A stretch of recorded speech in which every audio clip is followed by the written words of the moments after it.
لا حول ولا قوة إلا بالله العلي العظيم.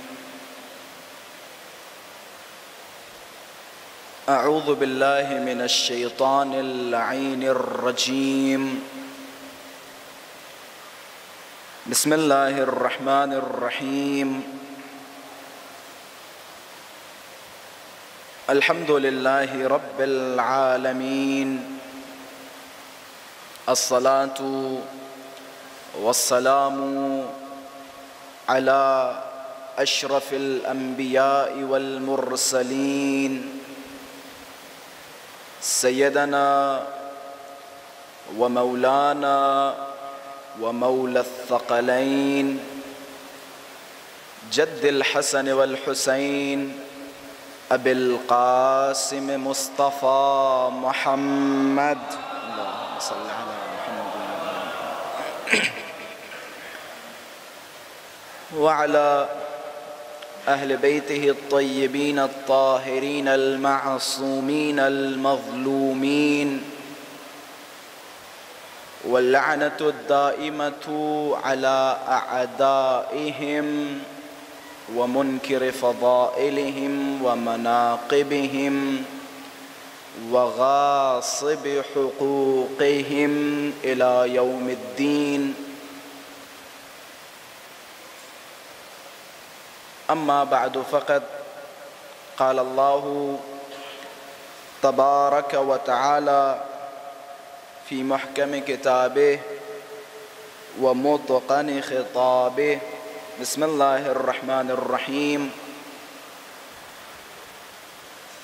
الله نور السماوات والأرض، مثل نوره كمشكاة فيها مصباح، المصباح في زجاجة، الزجاجة كأنها كوكب دري يوقد من شجرة مباركة زيتونة لا شرقية ولا غربية يكاد زيتها يضيء ولو لم تمسسه نار، نور على نور يهدي الله لنوره من يشاء ويضرب الله الأمثال للناس والله بكل شيء عليم.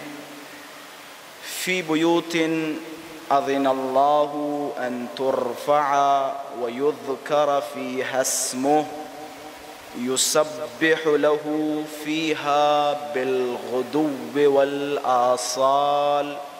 صدق الله العلي العظيم.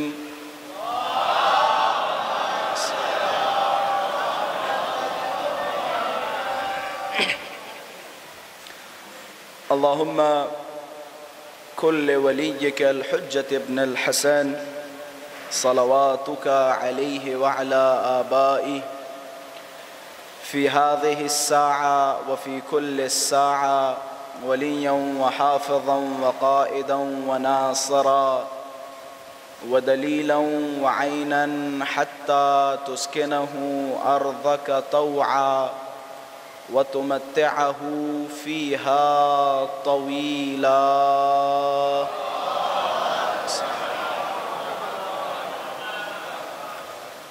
اللهم عجل لوليك الفرج والعافية والنصر واجعلنا من أعوانه وأنصاره. يا أيها العزيز، مسنا وأهلنا الضر وجئنا ببضاعة مسجاة فأوف لنا الكيل وتصدق علينا. اے امام زمان، ہم آپ کی خدمت میں متوسل ہیں. ہمارے پاس کوئی بھی ایسا عمل نہیں ہے کہ جس سے آپ کو راضی کر سکیں، آپ کو خوشنود کر سکیں. بس مولا، آپ کے جد پر ہم کچھ آنسو بہا لیتے ہیں، آپ کے جد کے غم میں غمگین ہو جاتے ہیں. یا امام زمان، ہمارا سب سے بڑا سہارا، ہمارا سب سے بڑا آسرا آپ ہیں. آپ کی خدمت میں یہ ہم ناچیز آنسو پیش کر رہے ہیں اور اس کے بدلے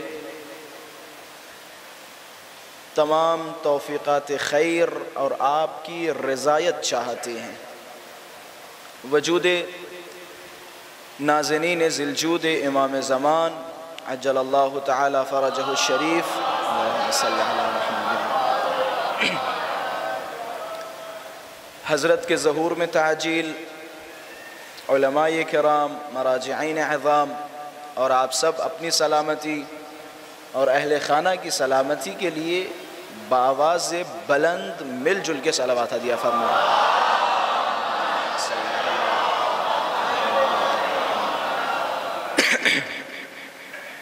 عزیزان محترم، خدا کا لاکھ لاکھ شکر، خداوند متعال نے ہم سب کو اہل بیت اطہار علیہم السلام کے دروازے سے متمسک رکھا۔ علامہ امینی صاحب کا بڑا خوبصورت جملہ ہے، اور علامہ امینی صاحب اپنی مجلسوں میں اور اپنے بیانات میں بارہا ان جملوں کی تلاوت فرمایا کرتے تھے۔ فرماتے تھے تمہیں پتہ ہے دنیا کا سب سے عقل مند انسان کون ہے اور سب سے بے وقوف انسان کون ہے؟ کہ دنیا کا سب سے عقل مند انسان وہ ہے جس نے علی کے دامن کو تھام لیا۔ کہ دنیا کا سب سے عقل مند انسان وہ ہے کہ جس نے علی کے دامن کو تھام لیا۔ میں الفاظ بدل کے کہوں، دنیا کا سب سے عقل مند انسان وہ ہے جو آل محمد کے دروازے سے متمسک ہو گیا، اور دنیا کا سب سے احمق، سب سے جاہل اور سب سے بے وقوف انسان وہ ہے کہ جس نے علی کے ہوتے ہوئے کسی غیر کے دامن کو تھاما۔ یہ دنیا کا سب سے بے وقوف انسان ہے، دنیا کا سب سے بے وقوف انسان ہے۔ جہاں علی جیسا نور ہو، جہاں علی جیسا وجود ہو، وہاں آپ ایرو غیروں کی طرف نہیں جا سکتے۔ اگر آپ ایرو غیروں کی طرف جا رہے ہیں تو آپ ذہنی مریض ہیں، آپ ذہنی مریض ہیں۔ علی کو چھوڑ کے صحیح و سالم بندہ علی کو نہیں چھوڑ سکتا، علی کو نہیں چھوڑ سکتا۔ ایک صاحب آئے، اچھا ہوتا کیا ہے، میں نے پہلے دن ایک روایت بیان کی تھی، یہ بھی ہدایات بھی خدا کی طرف سے ہوتی ہیں، ہدایات خدا کی طرف سے ہوتی ہیں۔ وہ کیا روایت ہے کہ من اراد اللہ بہ الخیر قذف فی قلبہ حب الحسین وحب زیارتہ، کہ جب بھی کسی بندے کے لیے خدا خیر کا ارادہ کرتا ہے، اچھائی کا ارادہ کرتا ہے، تو اس کے دل میں حسین اور حسین کی زیارت کی محبت ڈال دیتا ہے۔ ٹھیک ہے، تو سمجھ میں یہ آتا ہے کہ یہ جو محبت آل محمد ہمارے دلوں میں ہے، یہ خداوند متعال نے ہمارے ساتھ خیر کا ارادہ کیا ہے۔ بھئی خدا نے خیر کا ہمارے ساتھ ارادہ کیا ہے۔ اب اگر کسی کے دل میں دشمنی ہو، کسی کے دل میں بغض ہو، تو اس کا مطلب یہ ہے کہ خدا اس کے حق میں برائی کا ارادہ رکھتا ہے، خدا اسے خیر سے محروم رکھنا چاہتا ہے۔ اچھا، ایسے بہت سارے افراد تھے کہ جنہیں خداوند متعال نے خیر سے محروم رکھا۔ بھئی اس سے بڑی محرومیت کیا ہو سکتی ہے کہ رسول اللہ 1.25 لاکھ کے مجمع میں علی کو بلند کر کے فرمائے من کنت مولاہ فہذا علی مولا، جس کا میں مولا اس کے یہ علی مولا۔ یعنی اتنا ظاہر، اتنا واضح، اتنا روشن اعلان علی کے حق میں موجود رہا، پھر بھی ایک بڑا طبقہ علی کو چھوڑ کے ایرو غیروں کے پاس چلا گیا، پھر بھی ایرو غیروں کے پاس چلا گیا۔ اب وہ قرآن کی آیت یاد آ گئی، صم بکم عمی فہم لا یعقلون۔ کچھ لوگ ایسے ہیں کہ جن کے دلوں پہ خدا نے مہرے لگا دی ہیں، ان کے کان بند ہو گئے ہیں، آنکھوں سے کچھ دکھائی نہیں دیتا، منہ سے کچھ بول نہیں سکتے، خدا نے ان کے سینوں پہ مہرے لگا دی ہیں۔ ایسے ہی ایک صاحب جانتے ہیں کہ علی سے پڑھا لکھا کوئی نہیں ہے، جانتے ہیں علی سے پڑھا لکھا کوئی نہیں ہے، جانتے ہیں علی سے عادل کوئی نہیں ہے، جانتے ہیں علی سے منصف کوئی نہیں ہے، سب کچھ جانتے ہیں، لیکن اس کے باوجود ایک صاحب ابن عباس کے پاس آئے، ابن عباس سے کہہ رہے ہیں ابن عباس اس آیت کی تفسیر بتائیں۔ ابن عباس نے تفسیر بیان کی۔ اب دیکھیں کمال حماقت، جب ابن عباس نے قرآن کی تفسیر بیان کی تو پوچھنے والے نے ابن عباس سے پوچھا کہ ابن عباس جو ابھی آپ بتا رہے تھے کیا علی بھی یہ جانتے ہیں کہ جو آپ ابھی بتا رہے تھے کیا علی بھی اسے جانتے ہیں؟ کیسا سوال؟ کس سے سوال کر رہے ہیں؟ ابن عباس سے۔ اس بے وقوف کو یہ نہیں پتا ابن عباس ہیں کون؟ ابن عباس علی کے شاگرد۔ بھائی شاگرد سے پوچھ رہے ہو کہ استاد پڑھا لکھا ہے یا نہیں؟ اور کیسے شاگرد، کیسے استاد، کیسے شاگرد اور کیسے استاد؟ آئیے بتاتا ہوں کیسے شاگرد اور کیسے استاد۔ ابن عباس امیر کے پاس پہنچے، مولا امیر کے پاس، کہ مولا تفسیر فرمائیے۔ مولا نے کہا بیٹھو۔ مولا نے تفسیر کرنا شروع کی۔ پوری رات ہو گئی، صبح کا سورج طلوع ہو گیا، فجر ہو گئی۔ ابن عباس ماشاءاللہ سے سینہ چوڑا کر کے اٹھے اور فرمایا الحمدللہ آج بسم اللہ کی تفسیر مکمل ہو گئی۔ مولا مسکرایا کہ ابن عباس یہ کیسی باتیں کر رہے ہو کہ یہ جو پوری رات میں نے گزارا یہ صرف بسم اللہ کا با نہیں کہ نقطۂ با کی تفسیر تھی، کہ یہ صرف با کے نقطے کی تفسیر تھی۔ ابن عباس نے کہا الحمدللہ کم سے کم با کے نقطے کی تفسیر تو مکمل ہو گئی۔ مولا مسکرائے کہ ابن عباس کس دنیا میں رہتے ہو؟ اگر میں تفسیر نقطۂ با بتانا شروع کروں تو تم اتنا لکھو گے کہ 70 اونٹ اس کی لکھاوٹ کا بوجھ اٹھا نہیں سکتے۔ با کے نقطے کی تفسیر، ایک ایسے مفسر کے بارے میں اب اگر کوئی 2 ٹکے کا جاہل آکے ابن عباس سے کہے کہ کیا علی بھی پڑھے لکھے تھے؟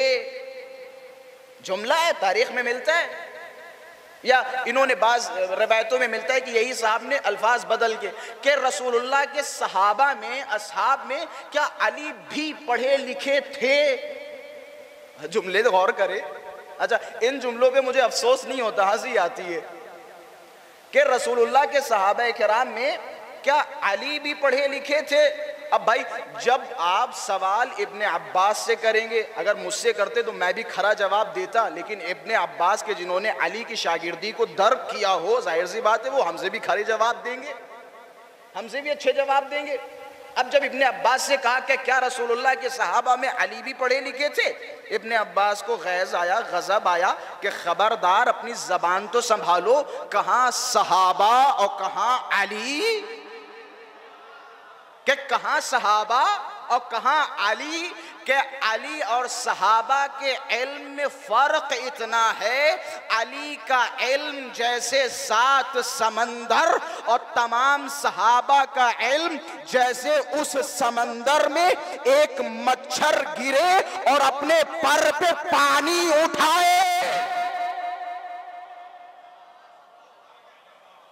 مچھر اپنے پر پہ کتنا پانی اٹھائے گا کہ یہ علم ہے صحابہ کا علی کے مقابلے میں۔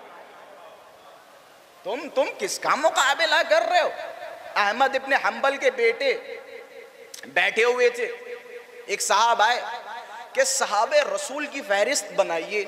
صحابہ کی فہرست بنائی گئی، فلاں صاحب صحابی، فلاں صاحب صحابی، فلاں صاحب صحابی، سب کی فہرست مکمل ہو گئی۔ اس فہرست میں علی کا نام ہی نہیں ہے، صحابہ کی فہرست علی کا نام ہی نہیں ہے۔ یہ کس نے بنائی فہرست؟ احمد ابن حنبل نے۔ جب سارے لوگ چلے گئے، بیٹے نے کہا والد صاحب یہ کیسا ظلم کر رہے ہیں آپ نے صحابہ کی فہرست بنائی اور صحابہ کی فہرست میں علی کا نام ہی نہیں ہے۔ احمد ابن حنبل نے جواب ہی نہیں دیا۔ بیٹے نے پھر اصرار کیا کہ والد صاحب یہ کیسی گستاخی ہے، آپ نے صحابہ کی فہرست میں علی کا نام نہیں رکھا۔ جب زیادہ بیٹے نے اصرار کیا، احمد ابن حنبل نے خطاب کیا کہ تم علی کو صحابہ میں شمار کرتے ہو، کہ تم علی کو صحابہ میں شمار کرتے ہو؟ علی نفس رسول ہے، علی نفس رسول ہے، تم علی کا شمار صحابہ میں کرتے ہو؟ علی نفس رسول ہیں، علی جان رسول ہیں۔ اہل بیت کے دروازے سے آپ کو ایسی ہستیاں ملیں گی،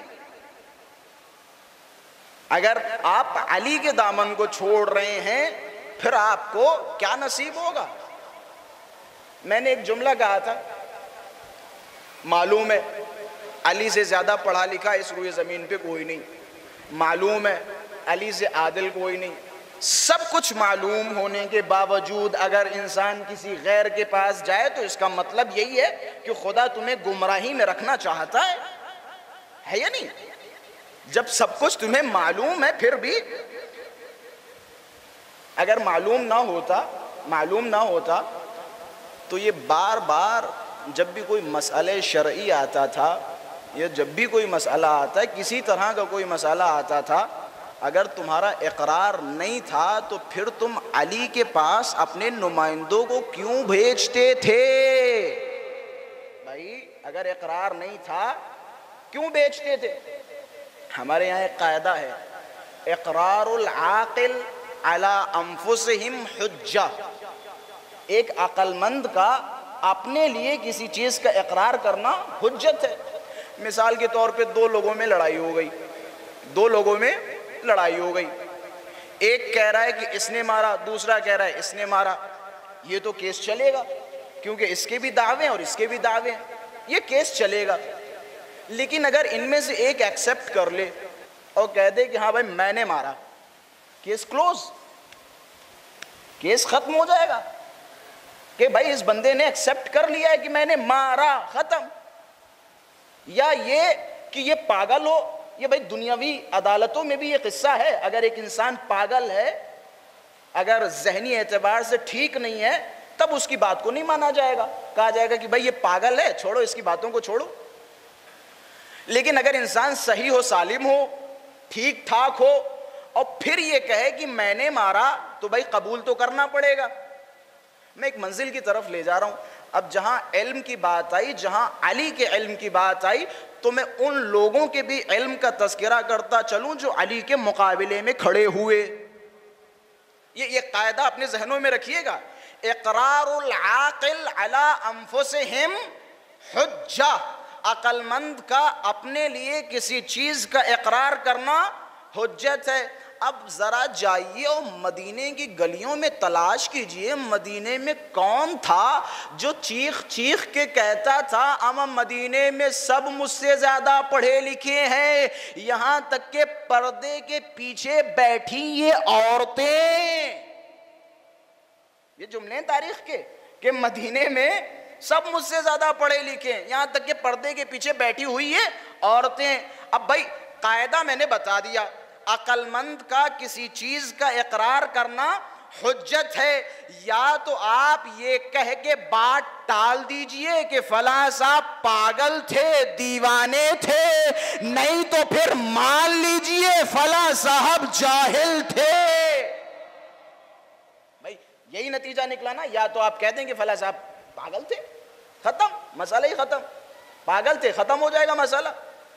جب ایک عقل مند، اگر آپ ان کو عقل مند مان رہے ہیں تو عقل مند کی باتوں کو مانیں۔ اب میں سارے وہ مقامات تو بیان نہیں کر سکتا جہاں جہاں صاحب نے اس بات کا اقرار کیا، اس بات کا اقرار کیا کہ میں جاہل ہوں، اس بات کا اقرار کیا کہ مجھے نہیں پتا، اور پھر بعد میں ہم سے کہا جاتا ہے قبلہ آپ ناانصافی کرتے ہیں۔ کیسی ناانصافی؟ صرف علی کے فضائل بیان کرتے ہیں، دوسرے صحابہ کرام کے فضائل ہی بیان نہیں کرتے۔ میں نے کہا بھیا ہم نے کتابیں دیکھیں، علی کے فضائل ملے، ہم نے بیان کر دیے، تم بھی کچھ فضائل ہمیں بتا دو، وہ بھی ہم بیان کر دیں گے۔ بھائی اب اگر ہم فضائل بیان کریں تو کیسے بیان کریں؟ اب اگر میں کہوں اس جملے کو آپ کے سامنے بیان کروں، اس کی تفسیر کیا کروں؟ ایک صاحب نے فرمایا اگر علی نہ ہوتے تو ہم ہلاک ہو جاتے۔ اب میں کیا بتاؤں، کیا سمجھاؤں لوگوں کو؟ اگر علی نہ ہوتے ہلاک ہو جاتے، بھائی اس جملے سے میں کیا سمجھاؤں؟ اس جملے میں کیسی فضیلت ہے؟ کیا فضیلت ہے؟ اس جملے میں تو علی کی فضیلت نظر آ رہی ہے، ہم علی کے فضائل بیان کریں گے۔ بھئی علی کی فضیلت نظر آ رہی ہے، ہم علی کے فضائل بیان کریں گے۔ انہیں پتا تھا، انہیں سب کو پتا تھا اسلام کی آبرو کا نام ہے علی ابن ابی طالب۔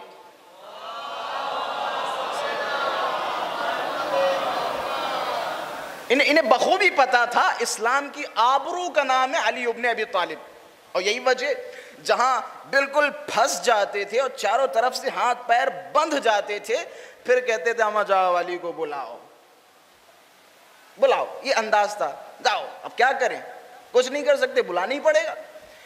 قیصر روم نے ایک سوال بھیجا، چھوٹی سی شیشی بھیجی خلافت دوران کے لیے، اور سوال لکھا کہ تم مسلمانوں کے خلیفہ ہو، اگر اس سوال کا جواب دے دیا تو ہم مان جائیں گے کہ تم مسلمانوں کے خلیفہ ہو۔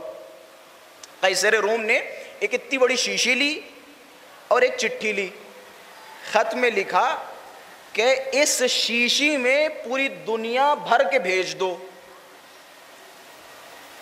اب خلافت کے پاس یہ سوال آیا، اب رومی کا، کسی رومی بادشاہ کا سوال آیا اور مسلمان جواب نہ دے پائیں تو کتنی بڑی بے عزتی ہے، کتنی بڑی بے احترامی ہے۔ یہی تو میں کہتا چلا آ رہا ہوں، جگہ جگہ علی نے تمہاری آبرو بچائی، مانو یا نہ مانو، جگہ جگہ علی نے تمہاری آبرو بچائی۔ اب جب پہنچے قیصر روم کی طرف سے یہ خط خلیفہ کے پاس پہنچا، خلیفہ نے دیکھا، تعجب میں پڑ گئے کہ یہ کیسا سوال بھیج دیا قیصر روم نے، کہ کیا لکھا ہے کہ قیصر روم نے سوال کیا ہے کہ اس شیشی میں پوری دنیا بھر کے بھیج دو۔ اب سارے پریشان کہ اس شیشی میں دنیا کیسے بھری جائے گی۔ علی کا شاگرد کھڑا تھا کہ علی کے پاس جانے کی ضرورت نہیں ہے، فی الحال میں ہی سوال کا جواب دیے دیتا ہوں۔ کہ کیسا جواب؟ کہ لاؤ شیشی مجھے دے دو۔ شیشی لی، پانی اٹھایا، شیشی کے اندر پانی بھر دیا کہ جاؤ قیصر روم کو بھیج دو۔ کہ کیوں پانی کیوں بھر دیا؟ کہ کیا قرآن نہیں پڑھتے وَجَعَلَ مِنَ الْمَاءِ كُلَّ شَيْءٍ حَيٍّ، اور خدا نے اس پانی سے ہر چیز کو زندہ رکھا، کہ اسی پانی سے خدا نے ہر چیز کو زندہ رکھا۔ جواب قیصر روم تک پہنچا، تسلیم ہو گیا کہ ہاں بھائی ٹھیک ہے۔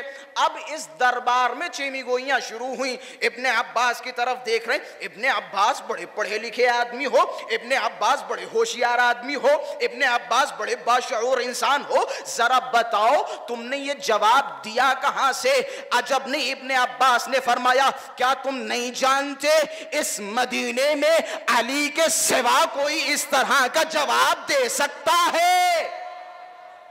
کیا علی کے سوا کوئی جواب دے سکتا ہے؟ اب انہوں نے سوال کیا کہ ذرا بتاؤ اے ابن عباس، تمہارے علم میں اور علی کے علم میں فرق کتنا ہے؟ ابن عباس نے مسکراتے ہوئے خطاب کیا کہ میرا علم اس شیشی میں بند پانی اور علی کا علم جیسے 7 سمندر، کہ میرا علم علی کے مقابلے میں بس اتنا ہی ہے جتنا اس شیشی میں پانی ہے، اتنا علم ہے۔ علی کا علم 7 سمندر۔ اور یہ دیکھیں، یہ آج کے واقعات نہیں ہیں۔ جناب خضر و موسیٰ، خضر کتنے بڑے عالم تھے، خدا نے جناب خضر کو موسیٰ کو سکھانے کے لیے، نبی اولی العزم موسیٰ کو سکھانے اور پڑھانے کے لیے خضر کو بھیجا۔ حالانکہ اس میں بھی کچھ حکمتیں تھیں، کچھ راز تھے، حالانکہ جناب موسیٰ خضر سے افضل ہیں، لیکن جناب خضر کو بھیجا، اس میں بھی کچھ مصلحتیں تھیں۔ صلوات پڑھیں محمد والے میں۔ بہت شکریہ، ایک اور صلوات پڑھیں قبلہ کی سلامتی کے لیے۔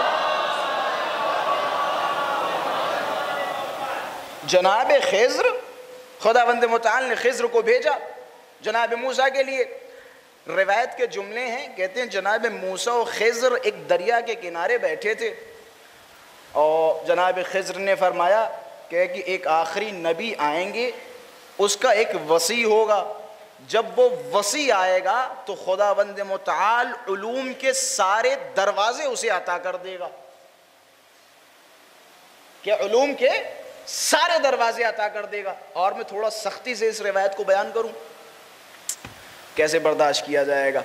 مولا نے، رسول اللہ نے فرمایا علم کے 10 باب ہیں، 10 باب ہیں، ان 10 باب میں سے صرف ایک باب انبیاء کو دیا گیا اور 10 کے 10 باب ہمیں دیے گئے۔ ہمارے پاس جب وہ 10 باب آئے ہم نے علی کو دیے، علی نے ہر 10 باب سے 10 باب ایجاد کیے، ہر باب سے 10 باب رسول اللہ نے ایجاد کیے، علی نے ایجاد کیے، ہر باب سے 10 باب۔ اب جناب خضر نے فرمایا کہ آخری جو نبی آئے گا اس کا وسیع بہت پڑھا لکھا ہوگا۔ سوال کیا کہ آپ سے بھی زیادہ پڑھا لکھا ہوگا؟ کہ ہاں مجھ سے بھی زیادہ پڑھا لکھا ہوگا۔ کہ کتنا زیادہ تم سے پڑھا لکھا ہوگا؟ مثال دی حضرت نے کہ وہ دیکھ رہے ہو کنارے پہ، کہ ہاں کہ وہ جو ایک چڑیا ہے اور اپنی منقار، اپنی چونچ کے ذریعے سے پانی اس دریا سے اٹھا رہی ہے، کیا تم اسے دیکھ رہے ہو؟ کہ ہاں دیکھ رہا ہوں۔ کہ ہم دونوں کا علم اس کے مقابلے میں ٹھیک ایسا ہے جیسے اس کا علم یہ دریا اور ہمارا علم اتنا ہے جتنا یہ پرندہ اپنی چونچ سے اس دریا سے پانی اٹھا رہا ہے۔ یہ علم علی ہے، علم علی ہے، علم علی ہے۔ پتہ ہے مولا کیا فرماتے تھے؟ ایسے ممبر پہ آتے تھے، میں جب یہ جملے پڑھتا ہوں تو میں ایسا لگتا ہے آسمانوں میں اڑ رہا ہوں۔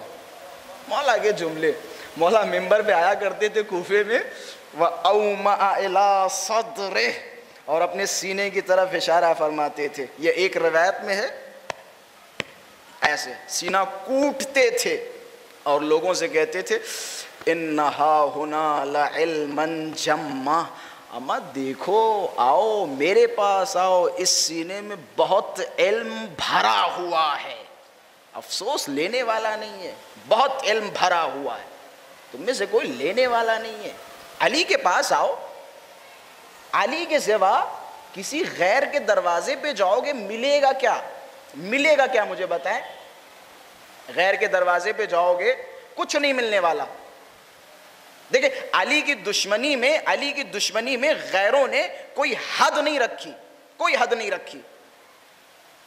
جو علی سے دشمنی کرتا ہے، حسین سے دشمنی کرتا ہے اور خاک شفا سے دشمنی رکھتا ہے، پھر اس کا حال یہ ہوتا ہے کہ خاک شفا کی بغض میں اور حسین کی بغض میں، علی کی بغض میں اتنے گر جاتے ہیں، وہ فتوے دینے لگتے ہیں کہ خاک شفا پہ سجدہ کرنا حرام ہے لیکن کتے کے فضلے پہ سجدہ کرنا جائز ہے۔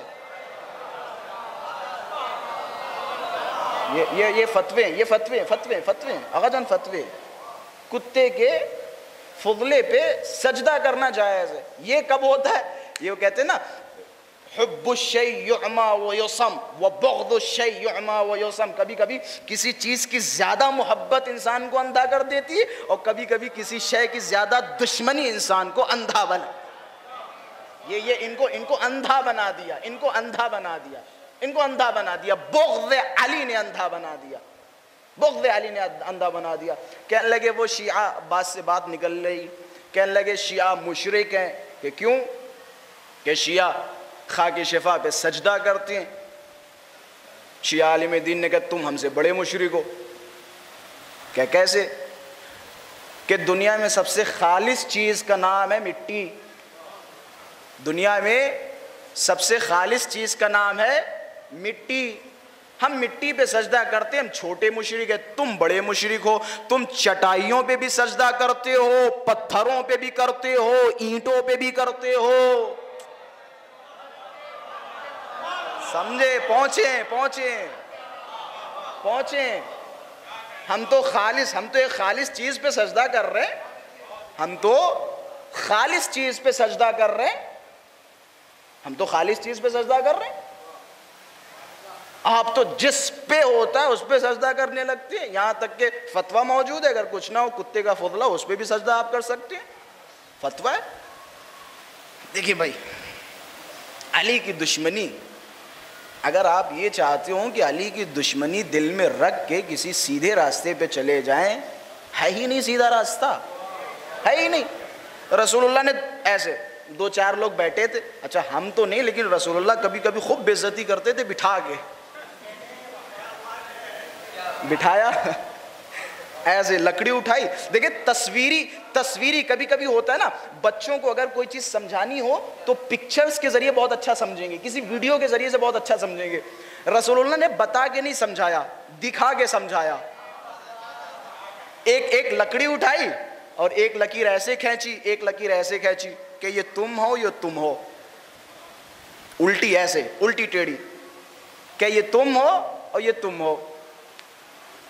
یہ علی ابن ابی طالب ہے کہ یہ تم ہو اور یہ تم ہو، یہ جو سیدھے والے یہ علی ابن ابی طالب ہیں۔ اچھا رسول اللہ کے سامنے بولے تو کیا بولے، منہ لٹکائے ہوئے چپ چاپ بیٹھے۔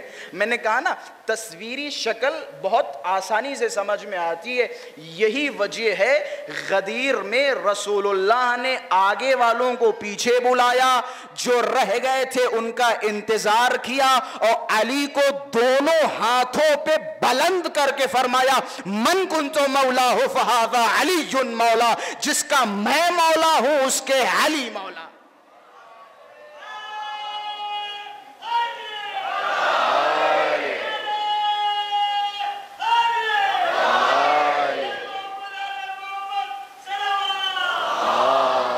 صلی اللہ علیہ محمد۔ اچھا آپ ماشاءاللہ سے غدیر کی بات بھی چل رہی ہے اور آپ نے نعرہ لگایا اور دونوں ہاتھوں کو بلند کیا، اس میں بھی راز ہے، اس میں بھی حکمت ہے، اس میں حکمت ہے، راز ہے۔ یہ ہمارے نعرے اور دونوں ہاتھوں کو بلند کر کے یہ کوئی خامخواہ ہماری اپنی طرف سے نہیں ہے۔ اچھا میں سمجھاتا چلوں، صحابہ کرام بڑے شریف تھے، بڑے سیدھے تھے، بڑے اچھے تھے اور بڑے منصف تھے، اتنے منصف تھے کہ رسول اللہ جس طرح سے حدیث بیان کرتے تھے وہ اسی طرح سے لوگوں تک پہنچاتے تھے۔ اگر رسول اللہ نے کچھ الفاظ مسکراتے ہوئے فرمائے تو صحابہ کرام جب آگے پہنچاتے تھے ان الفاظ کو تو مسکراتے ہوئے پہنچاتے تھے۔ اگر رسول اللہ نے کوئی حدیث بیان کرنے کے بعد ایک کھجور اٹھا کے کھایا تو صحابہ کرام بھی وہ حدیث بیان کرتے تھے اور کھجور اٹھا کے کھاتے تھے، تاکہ رسول اللہ کی وہ جو سچویشن تھی اور وہ جو رسول اللہ کے وہ تظاہرات تھے، وہ جو رسول اللہ کے چہرے کی وہ جو ہے تغیرات تھے، وہ سارے کے سارے پہنچے، یعنی آگے والے کو پتہ چلے کہ یہ حدیث رسول اللہ نے غصے میں فرمائی، ہنستے ہوئے فرمائی، یا مسکراتے ہوئے فرمائی، یا غضب کی حالت میں فرمائی۔ تو یہ سب کچھ بتاتے تھے، بے عین ہی نقل کرتے تھے۔ اچھا صحابہ کرام نے، یہ اہل سنت ہمارے برادران اہل سنت کی کتابوں کی لکھی ہوئی باتیں میں بتا رہا ہوں، بتا دو جب غدیر میں رسول اللہ نے علی کو مولا بنایا تھا، ہاتھ نیچے کر کے بنایا تھا یا ہاتھوں کو اٹھا کے بنایا تھا؟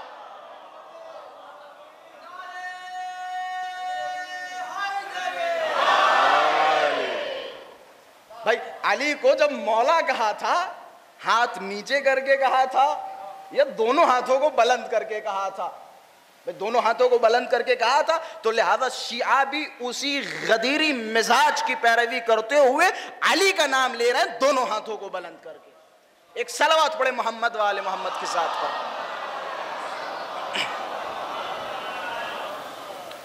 خلاصہ پھر وہی پہ بات، علی کو چھوڑ کے جاؤ گے تو کہاں جاؤ گے؟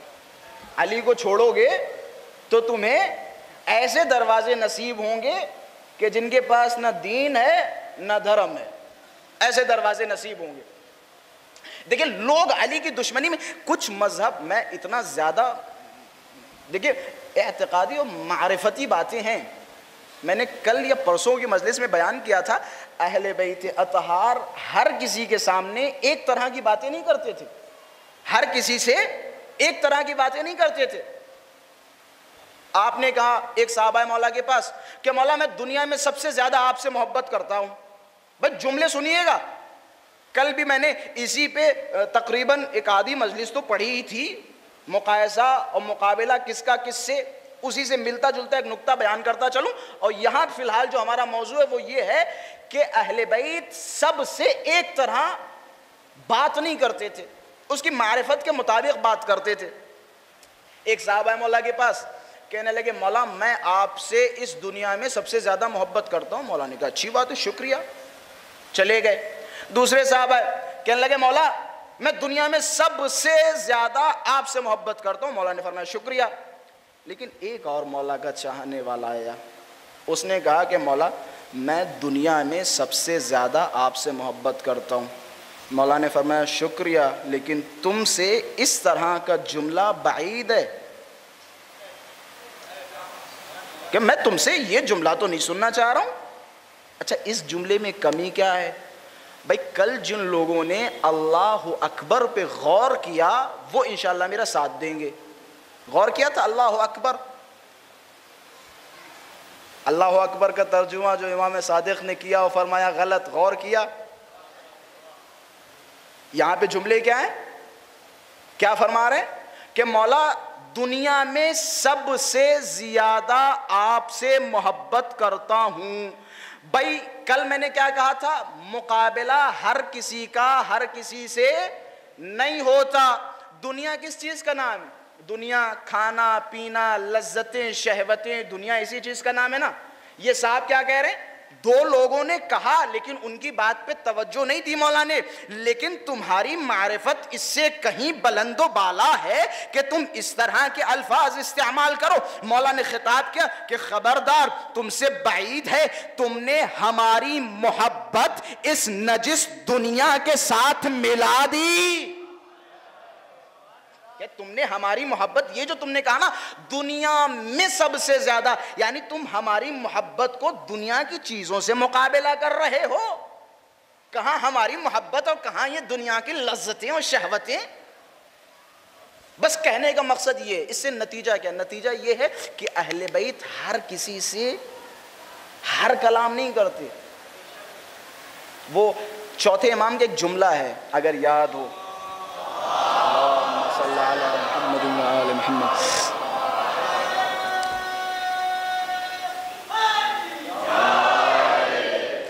چوتھے امام کا جملہ ہے, حضرت نے فرمایا کہ ہمیں مبعوث کیا, ہمیں بھیجا گیا ہے اور حکم دیا ہے, امرنا ان نتکلم, اس طریقے کی عبارت ہے کہ ہمیں حکم دیا گیا ہے کہ ہم لوگوں سے ان کی عقلوں کے مطابق گفتگو کریں. ہمیں حکم دیا ہے کہ ہم لوگوں سے ان کی عقلوں کے مطابق گفتگو کریں. یہی وجہ بعض اسرار ایسے تھے جو صحابہ کرام اپنے دلوں میں لے کے مر گئے. جابر جعفی کا نام سنا ہے؟ جابر جعفی, امام نے بلایا کہ جابر ادھر آؤ. جابر کو بلایا کہ کتنی ہزار حدیثیں یاد ہیں؟ کہ 90,000. کہ وہ والی حدیثیں کتنی یاد ہیں؟ پہنچ رہے ہیں نہیں پہنچ رہے ہیں؟ کہ کتنی حدیثیں یاد ہیں؟ کہ 90,000. کہ وہ والی حدیثیں کتنی یاد ہیں؟ ایک عدد بتائی کہ مولا اتنی حدیثیں اسرار آل محمد کے حوالے سے یاد ہیں. مولا نے فرمایا یہ جو اسرار آل محمد ہیں کہ اگر تم نے اس سر کو, ان اسرار کو, بھائی عبارت ہے کہ یہ اسرار آل محمد کے راز اگر تم نے کسی کو بتا دیا تو فعلیک لعنتی الی یوم الدین, تو میری تم پہ لعنت ہوگی قیامت تک کے لیے.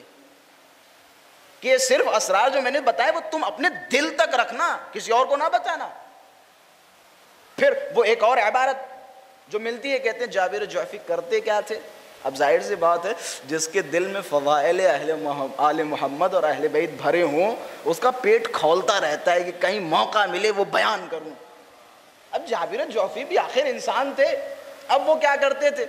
کہتے تھے جابر جعفی جاتے تھے کنویں میں, یا بعض روایتوں میں کہ مٹکے میں سر ڈالتے تھے اور سر ڈالنے کے بعد شروع کرتے تھے قال امامنا الصادق قال امامنا الباقر, مولا علی نے یہ فرمایا, مولا صادق نے یہ فرمایا, مولا باقر نے یہ فرمایا.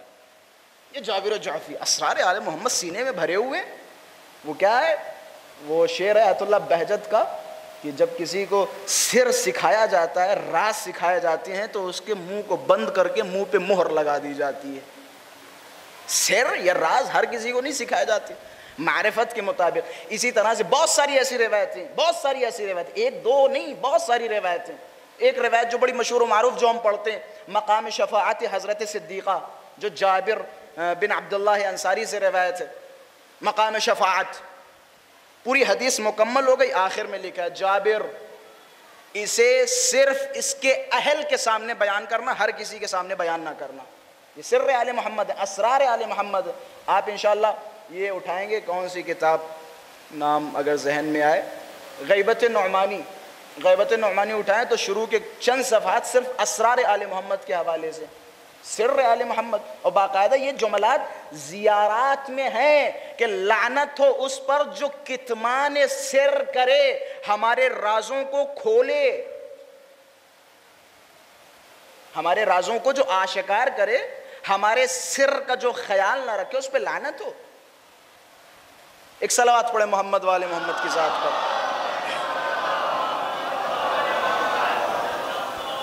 خلاصہ آل محمد سے دور ہوں گے، آل محمد کے دروازے کو چھوڑیں گے تو آپ کو پھر ایسے ویسوں کے دروازے نصیب ہوں گے. اور پھر میں نے ایک وہ جملہ کہا تھا، اگر جملہ یاد ہو، کہ کسی چیز کی زیادہ محبت بھی انسان کو اندھا کر دیتی ہے اور کسی چیز کی دشمنی بھی انسان کو اندھا کر دیتی ہے. میں ایک سوال کروں آپ سے، بچوں سے تو کر ہی سکتا ہوں. رسول اللہ نماز پڑھتے تھے، نماز پڑھاتے تھے، علی کے خلاف ایسا کیا پروپیگنڈا ہوا، یا مذہب حقہ کے خلاف، یعنی وہ دین جو رسول اللہ لے کے آئے تھے کہ جس دن میں ولایت علی و حسن و حسین و شامل تھی، اس دین کے ساتھ یہ بے انصافی کیوں ہوئی؟ سوال تو کر سکتا ہوں بھائی. کم سے کم ہمارے بچوں کے عقیدے تو مضبوط ہوں. ہمارے بچے فرش اعضاء پہ آئے ماشاء اللہ سے دیکھ رہے ہیں. رسول اللہ نماز پڑھتے تھے، نماز پڑھاتے تھے. اچھا مسجد میں مجمع کتنا ہوتا تھا؟ اچھا خاصا مجمع ہوتا ہوگا یا نہیں ہوتا ہوگا؟ رسول اللہ وضو بھی کیا کرتے تھے. پہنچ رہے ہیں؟ پہنچ رہے ہیں نہیں پہنچ رہے ہیں؟ وضو بھی فرمایا کرتے تھے، نماز بھی پڑھایا کرتے تھے. بس زیادہ ذہن پہ بوجھ نہ ڈالیں، بس اتنا سوچ لیں کہ وہ رسول اللہ جو روز آتے تھے اور ایسے ایسے کرتے تھے، ایسے کرتے تھے اور ایسے کرتے تھے،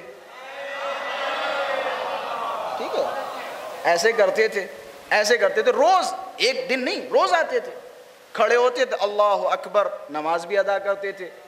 بھئی مسلمانوں نے علی کے خلاف ایسا کیا کیا یا ایسا کیا ہو گیا، وہ نماز یا وہ روزے یا وہ وضو جسے روز رسول اللہ ہزاروں لوگوں کے سامنے انجام دیتے رہے، اس وضو میں بھی اختلاف. ایسا کیا ہو گیا، ایسا کیا ہو گیا اس وضو میں اختلاف؟ جی ہاں ہوا. یہ جو کہہ دیتے قبلہ بہت ہو گئے فضائل، مت بیان کرو فضائل، خاموش ہو جاؤ، خبردار آئندہ یہ جملہ مت کہنا بہت ہو گئے فضائل. تم نے سنے بھی کیا ہے فضائل؟ تم جانتے کیا ہو؟ تم نے کچھ نہیں سنا، تم نے کچھ نہیں سنا. تمہیں اگر پتہ چل جائے علی کے حق میں کیا کیا خیانتیں ہوئیں، زندگی بھر بیٹھو ممبر پہ صرف فضائل علی سے بات کرو گے. اگر تمہیں پتہ چل جائے کہ علی کے ساتھ کیسے کیسے ظلم ڈھائے گئے، علی کی فضیلتوں کو کیسے مٹایا گیا. میں نے آپ کو ایک تکہ دے دیا ہے، ایک نقطہ دے دیا، سوچئے جا کے. یعنی وہ رسول اللہ جو اتنے لوگوں کے سامنے وضو کرتے تو اس وضو میں اختلاف، ایسا کیا ہوا؟ یہ ہوا. رسول اللہ کے بعد اتنا زبردست طریقے سے کام ہوا، جو بھی خلیفہ آئے، جو بھی حاکم آئے، جو بھی بادشاہ آئے، وہ کرتے کیا تھے؟ پہلے تو تھوڑے بہت جتنے بھی پڑھے لکھے افراد تھے ان کو سب کو جمع کرتے تھے، ان سب کو خریدتے تھے، ان کی فنڈنگ کرتے تھے. علامہ جوادی صاحب مرحوم خدا غریق رحمت فرمائے، ان کا ایک ترجمہ پڑھ رہا تھا کچھ دنوں پہلے، تو ان کے ترجمے میں نے جیسے ہی ایسے کتاب کھولی، کسی نے تحفے میں دی تھی، میں نے ایسے کھولی تو سب سے پہلے اسی پہ نظر پڑی. علامہ جوادی صاحب ترجمہ انہوں نے کیا ہے، مصنف کا نام میرے ذہن میں نہیں ہے، یہ چھٹے امام کے حوالے سے کتاب ہے.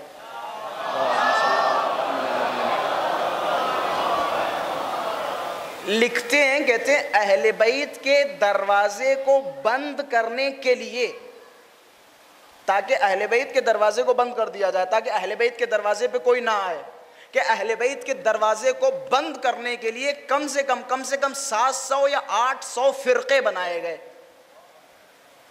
اہل بیت کے دروازے کو بند کرنے کے لیے 700-800 فرقے بنائے گئے۔ صرف کس لیے؟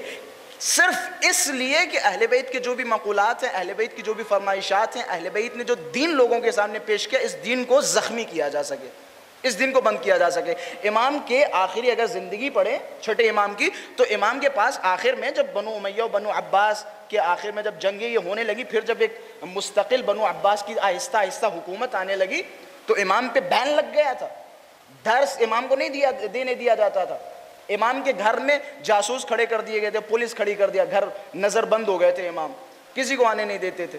لیکن تب بھی دیکھیں وہ کیا ہے، یریدون ان یطفئوا نور اللہ بافواہہم، یہ لوگ اللہ کے نور کو اپنی پھونکوں سے بجھانا چاہتے ہیں، جبکہ اللہ اس نور کی حفاظت کرنے والا ہے۔ اما میں کہوں گا میاں پھونکوں سے نار بجھ سکتی ہے، نور نہیں بجھ سکتا۔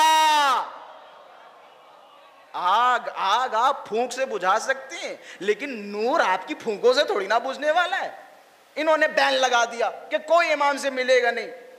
بھائی اللہ جو چیز جہاں پہنچانا چاہے گا وہ پہنچا دے گا۔ فرعون کے دربار میں موسیٰ کی پرورش کروا دے گا، کتنا بھی کچھ کر لو۔ کہتے بہت سارے مولا کے چاہنے والے، یہ تاریخی جملے ہیں کہ مولا کے چاہنے والے کیا قربان جاؤں، عشق و عاشقی والے مزاج رکھنے والے، کہتے ٹھیلے لے کے، اپنی زبان میں کہوں ریڑھی والے یا ٹھیلے لے کے، کبھی کوئی آ رہا آلو لے لو آلو، کوئی کہہ رہا ٹماٹر لے لو، کوئی کہہ رہا سبزی لے لو، امام کے دروازے پہ کھڑے ہو کے بس منٹوں میں سیکنڈوں میں ادھر کا پرچہ ادھر، ادھر کا پرچہ ادھر۔ ایسے ہی نہیں دین ہم تک پہنچا۔ خلاصہ بات کیا تھی کہ رسول اللہ کا ایک محکم دین، قرآن کے بیان، اہل بیت کے بیان، علی کے بیان، حسن و حسین کے بیان، اس کے باوجود اختلاف کیوں؟ میں نے کہا نا ان لوگوں نے پروپوگنڈے، بنو امیہ کے دور میں، بنو عباس کے دور میں باقاعدہ علماء کو خریدا جاتا تھا، اپنی منشا کے مطابق فتوے دیے جاتے تھے، بلکہ ایک انہوں نے مزاج بنایا تھا۔ میں زیادہ سخت بیان نہیں کرنا چاہ رہا تھا لیکن مجبور ہو گیا، اور میری نظر میں اتنا سخت نہیں ہے لہٰذا ہضم کر لیجئے گا۔ کہتے ہیں ایک ہمارے پاس لمعۃ الدمشقیہ، ماشاءاللہ سے قبلہ تشریف فرمائے، لمعہ پڑھے بغیر حوضے میں ہمارا شمار نہیں ہوتا ہے، یعنی اگر کوئی مولوی ہے سر پہ امامہ ہے تو اس نے لمعۃ الدمشقیہ ضرور پڑھی ہوگی، ٹھیک ہے، ضرور پڑھی ہوگی۔ ایک عبارت ہے، کہتے ہیں جہاں ہم میں اور دوسروں میں ایک مسئلہ پھنس جائے، یا میں اور آسانی سے بیان کروں، بھائی بس سمجھیے گا کہ اگر ہم کسی ایسے مسئلے میں پھنس جائیں جہاں ہمارے پاس کوئی روایت نہ ہو، کوئی ایسا مسئلہ پیش آئے، کوئی ایسی جگہ پیش آئے جس بات پر ہمارے پاس کوئی روایت نہ ہو اور نہ ہم قرآن سے استدلال کر پائیں، پھنس جائیں، کچھ بھی دلیل ہمیں نہ ملے، تو ایسے موقع پہ کیا کریں؟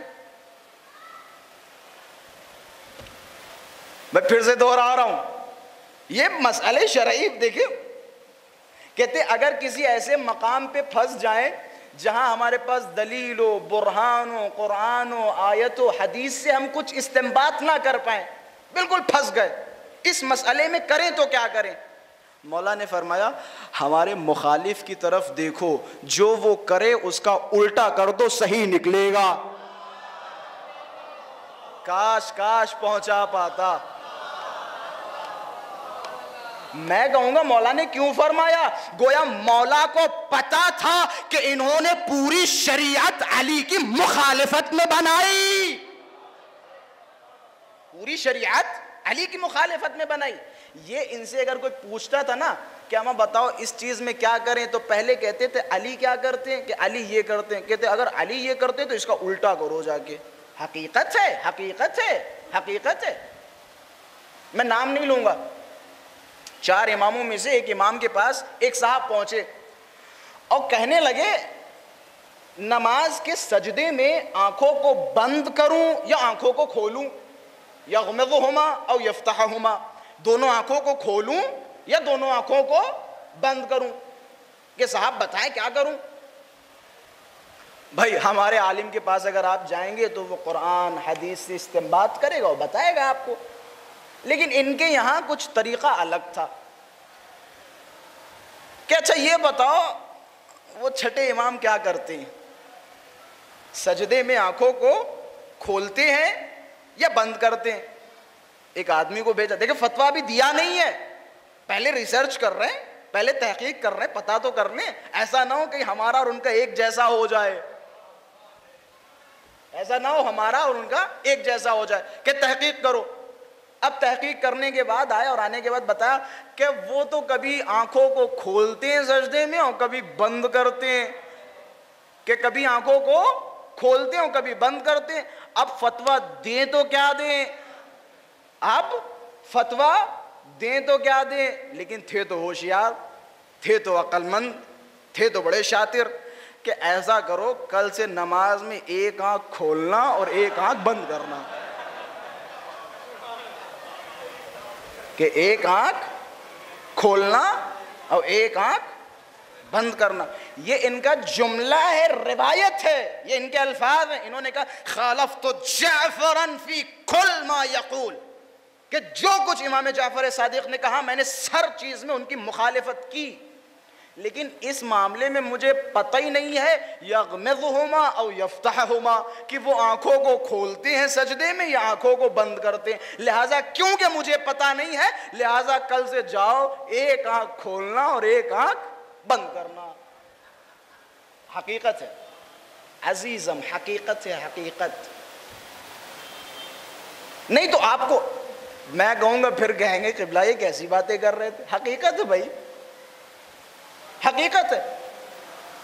ہم بڑی آسانی سے کہتے ہیں ہمارا دین اور فلاں کا دین ایک جیسا ہے، 5% چیزیں کامن نہیں ہیں۔ تجربہ کر لیں، تجربہ کر لیں، چھوٹی چھوٹی چیزوں میں اتفاق نہیں، یہاں تک کہ روزے کے کھولنے کی ٹائمنگ بھی الگ الگ ہے، ہر اذان ہر نماز الگ الگ ہے۔ یہ صرف کیوں؟ حقیقت ہے۔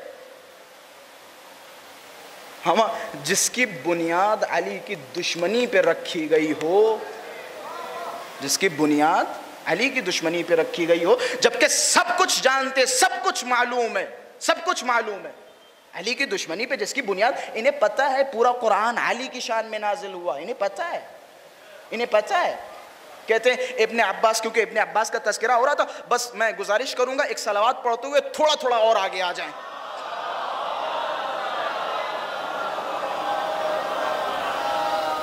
یا علی یا علی، مولا سلامت رکھے، تھوڑا تھوڑا اور آگے آ جائیں صلوات پڑھتے ہوئے۔ باہر والے بیچارے بہت ادھر ادھر گھوم رہے ہیں، شاید وہ اندر آنا چاہ رہے ہیں۔ اور صلوات پڑھے محمد والے محمد کی ذات پر۔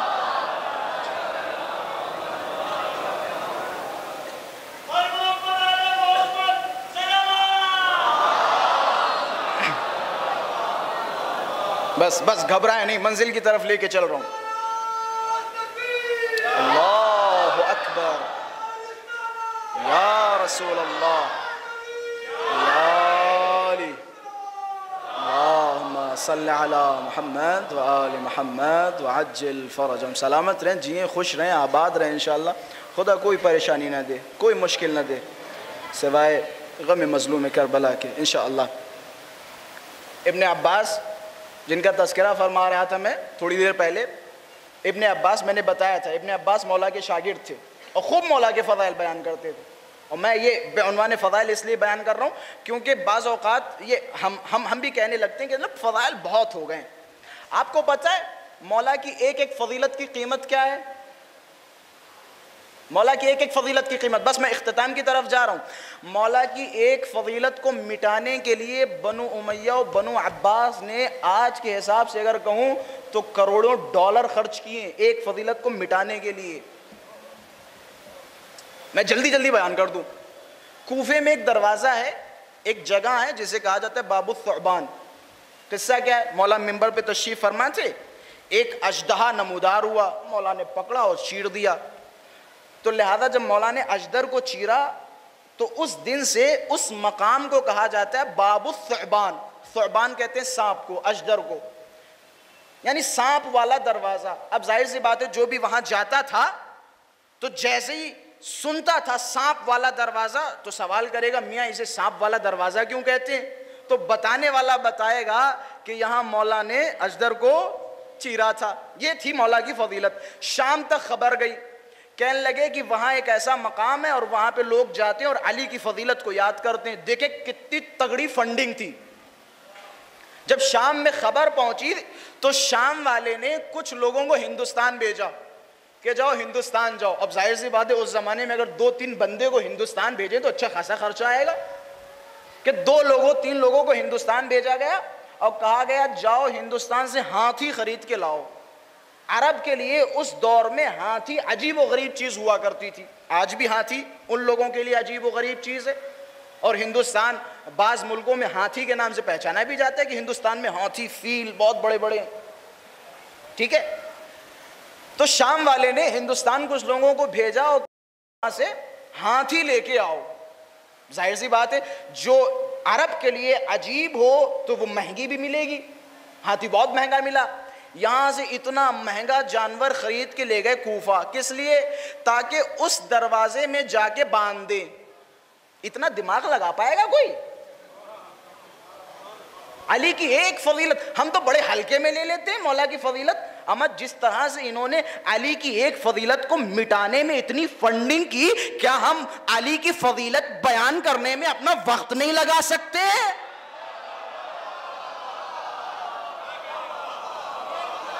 تم مٹانے میں پیسے خرچ کر سکتے ہو, ہم بچانے میں نہیں خرچ کر سکتے. ہم تم سے بڑے والے ضدی ہیں. انہوں نے ہاتھی اس میں باندھ دیا. کیوں باندھا؟ اب ظاہر سی بات ہے دیکھیں دماغ دیکھیں, شاطر دیکھیں کتنا تیز تھا یہ. لوگ اب آئے, اب شور مچ گیا, ہاتھی آیا ہاتھی آیا ہاتھی آیا. اب لوگ اس ہاتھی کو دیکھنے گئے. اب دھیرے دھیرے دھیرے دھیرے جب اسی دروازے میں, کس دروازے میں بندھا ہوا تھا؟ باب الثعبان یعنی سانپ والے دروازے میں ہاتھی باندھ دیا تھا. اب اتنا زیادہ لوگ ہاتھی دیکھنے آئے, دھیرے دھیرے دھیرے دھیرے باب الثعبان سے وہ باب الفیل میں تبدیل ہو گیا. لوگ کہنے لگے ہاتھی والا دروازہ. اتنا شاطر تھا, اتنا تیز تھا. مولا سے کسی نے کہا کہ مولا وہ تو بہت ذہین ہے, وہ بہت تیز ہے, اس کی عقل بڑی خطرناک ہے, بہت عاقل ہے, بہت دماغدار ہے. مولا نے فرمایا تلکن نکارہ, وہ اس کی کوئی عقل وقل نہیں ہے, وہ اس کی مکاریاں ہیں, وہ اس کی مکاریاں ہیں. اور مکاریاں نہ ہوتی مکاریاں. اچھا ایک بات بتائیں, اتنی تگڑی کسی کی انسان میں, اچھا ایک میں مثال کے طور پہ عمرو عاص وغیرہ کتنے مکار تھے, کتنے مکار تھے. کیا کسی میں اتنے بڑے مکار تھے یہ, کیا کسی میں مجال ہے جو علی کی تلوار کے سامنے آ جائے اور بچ جائے؟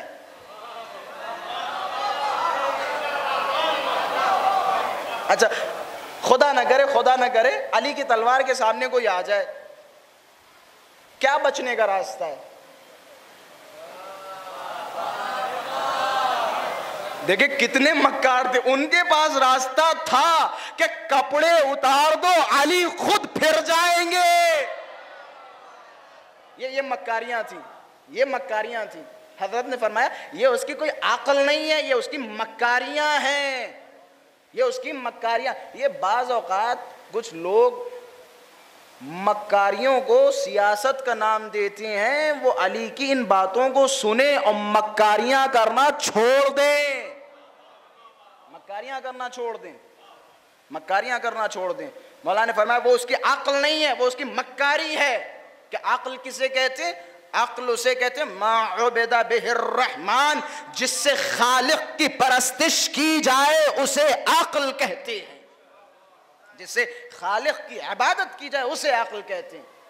یہ شیطانی حرکتوں کو عقل نہیں کہا جاتا, یہ تمہاری شیطانی حرکتیں, یہ تمہاری شیطانی کاوش ہے. خلاصہ بہت پابندی لگائی علی کے فضائل مٹانے کے لیے.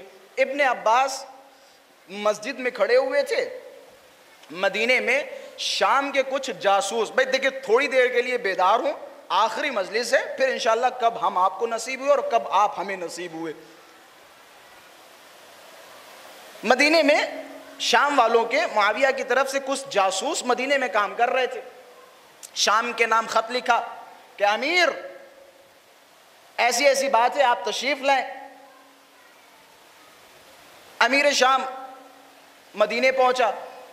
جب مدینے پہنچا تو کچھ جاسوس دوڑتے ہوئے معاویہ کے پاس گئے اور معاویہ سے کہا معاویہ تمہیں پتہ ہے مدینے میں کیا چل رہا ہے آج کل؟ کہ کیا چل رہا ہے؟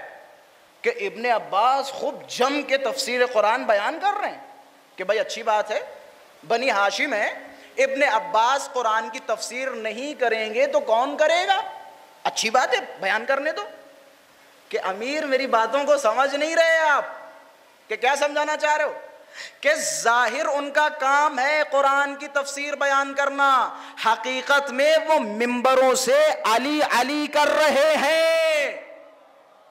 بھائی میرا ساتھ دیجئے گا کہ حقیقت میں وہ ممبروں سے علی علی کر رہے ہیں. اب معاویہ نے کہا اچھا میری حکومت میں یہ علی علی ممبروں سے کریں گے؟ کہ کل چلتا ہوں ان کی محفل میں اور خود پہنچ کے ان کی محفل خراب کر دوں گا. بھئی حسب مطابق حسب وعدہ یہ دوسرے دن محفل میں پہنچے. اب کیا دیکھا کہ ابن عباس پورے جلال کے ساتھ تفسیر قرآن بیان کر رہے ہیں، یا الفاظ کو بدل کے کہوں پورے جلال و حشمت کے ساتھ علی کے فضائل بیان کر رہے ہیں. اب جیسے ہی معاویہ مسجد میں داخل ہوا، ابن عباس کی طرف خطاب کیا. کیا ہے ابن عباس، آپ تفسیر قرآن بیان کریں لیکن علی کے فضائل بیان کرنے کا حق نہیں ہے. کہ تفسیر قرآن بیان کریں لیکن علی کے فضائل بیان کرنے کا آپ کو حق نہیں ہے. ابن عباس کون تھے؟ علی کے شاگرد. ابن عباس نے فرمایا ذرا یہ بتاؤ کیا تم نے حدیث سنی؟ کہ کون سی حدیث؟ کہ رسول اللہ نے فرمایا من فسر القرآن بالرأی فَلْيَتَبَوَّأَ مَقْعَدُهُ مِنَ النَّارِ. جو بھی قرآن کی تفسیر اپنی رائے سے کرے تو خدا اس کے پیٹ کو جہنم کی آگ سے بھر دے گا. کہ کیا اس حدیث کو مانتے ہو؟ کہ ہاں بھائی مانتے ہیں. اور اتفاق سے اگر ہمارے بھائیوں کی کتاب میں جائیں تو یہ حدیث انہی سے نقل بھی ہے. اس حدیث کے راوی بھی یہ ہیں جو بھی قرآن کی تفسیر اپنی رائے سے کرے تو خدا اس کا پیٹ جہنم سے، آتش جہنم سے بھر دے گا. کہ مانتے ہو اسے؟ کہ ہاں مانتے ہیں. کہ اب مجھے یہ بتاؤ میں قرآن کی آیت بیان کرتا ہوں، تفسیر تم بیان کرو، اب بتاؤ کیا یہ صحیح ہے یا غلط؟ کہ پڑھو کہ اگر میں کہوں انما انت منذر ولکل قوم ہاد، اے رسول تم اس قوم کو ڈرانے والے ہو اور ہر قوم کے لیے اور ہر امت کے لیے ایک ہادی کی ضرورت ہے. اب ذرا بتا، منذر تو رسول کی ذات ہے، تو خود بتا دے ہادی امت کون ہے؟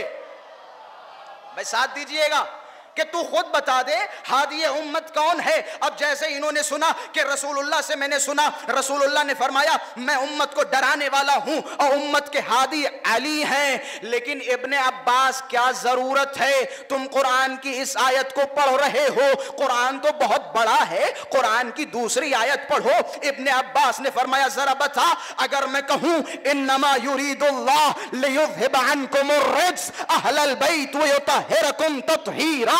اب مجھے بتا وہ کون سا خاندان ہے جسے خدا نے آئے تطہیر میں شمار کیا؟ ذرا بتا.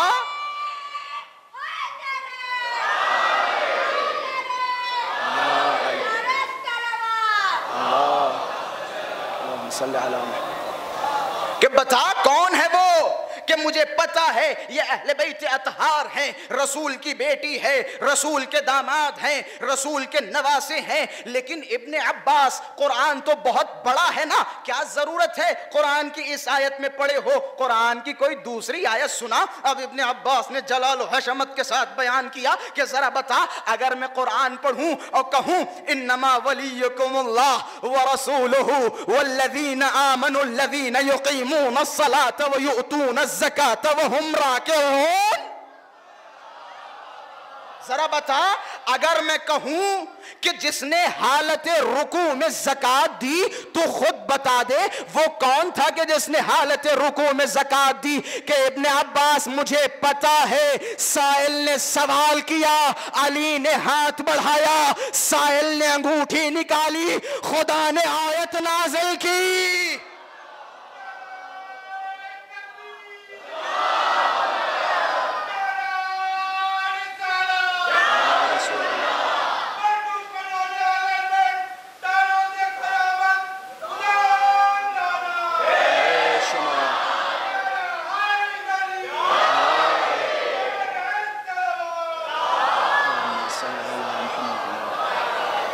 کہ مجھے پتا ہے یہ آیت علی کی شان میں نازل ہوئی، لیکن ابن عباس قرآن تو بہت بڑا ہے، کوئی اور قرآن کی آیت سناؤ۔ ابن عباس نے فرمایا ذرا بتا، اگر میں کہوں قل کفا باللہ شہیدا بینی و بینکم ومن عندہ علم الکتاب، ذرا بتا کون ہے وہ ذات کہ جس کے پاس علم کتاب ہے۔ معاویہ نے ابن عباس کی طرف خطاب کیا کہ اے ابن عباس، ہمیں پتا ہے رسول اللہ نے بارہا فرمایا کہ وہ شخصیت کہ جس کے پاس پوری کتاب کا علم ہے وہ علی کے سوا کوئی اور ذات نہیں، لیکن ابن عباس کیا ضرورت ہے تم قرآن کی اسی آیت کے پیچھے لگے ہو؟ جاؤ قرآن کی کوئی اور آیت بیان کرو، جاؤ قرآن کی کوئی اور آیت بیان کرو۔ ابن عباس نے فرمایا ذرا بتا، اگر میں کہوں قل تعالوا ندعو ابناءنا وابناءکم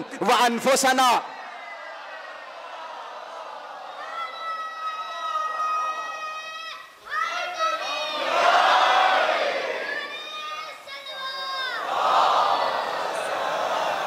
کہ اگر میں بیان کروں قل تعالوا ندعو ابناءنا وابناءکم ونساءنا ونساءکم وانفسنا وانفسکم، ذرا بتا اس آیت میں نفس نبی سے مراد کون ہے؟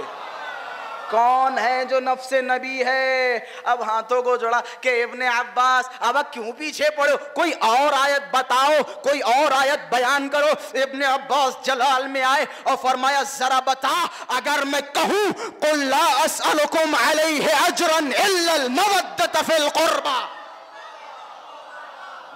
بتا کیا تفسیر کروں کہ ابن عباس مجھے پتا ہے علی اس آیت میں شامل ہے، لیکن قرآن کی کوئی اور آیت بیان کرو، قرآن کی کوئی اور آیت بیان کرو۔ ابن عباس نے فرمایا ذرا بتا، اگر میں کہوں سأل سائل بعذاب واقع، کسی ایک نے اپنے لیے عذاب مانگا، ذرا بتا اس کی تفسیر کیا ہے؟ معاویہ نے بیان کرنا شروع کیا کہ رسول نے علی کو بلند کیا، من کنت مولاہ فہذا علی مولا کہا، حارث ملعون آگے بڑھا کہ یا نبی اللہ، اگر یہ پیغام تمہاری طرف سے ہے تو خدا تم پہ عذاب نازل کرے، اور اگر خدا کی طرف سے ہے تو مجھ پہ عذاب نازل کرے۔ فوراً پتھر آیا، گرا، مر گیا۔ معاویہ کے کلام سے پتا چلا جو علی کی ولایت کا منکر ہوتا ہے اس سے بدلہ خود خدا لیتا ہے۔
جی بھائی، بس سلامت رہیں۔